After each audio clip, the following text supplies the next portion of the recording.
trabaho. Pare ko ba't trabaho? Di naman ako dito nakabado. Dalang ang bayag, laging papalag. Kitang-kita mo ako at hindi to naduduwag.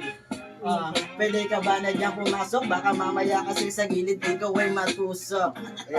Kahit wala dyan na usok, kita mo naman kung paano ba bumubulusok. Ako nga pala si Vic, palagi pare ko sa Vic to sa beat. Nakitaan ka na pare ko, wala doon ang problema.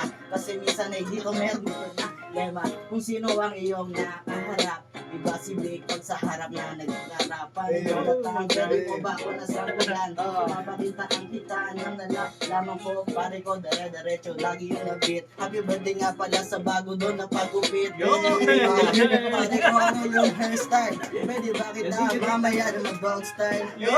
Pare ko, walang mali siya. Pwede ba ka dyan ang agwa, kaksinada?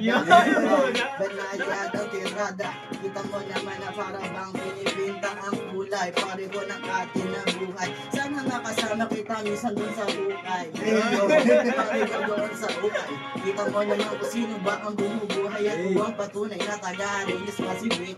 Talaga si Vic, lagi lang sabik-sabit. Di mo ako nakikita. Hindi mo ako nakikita.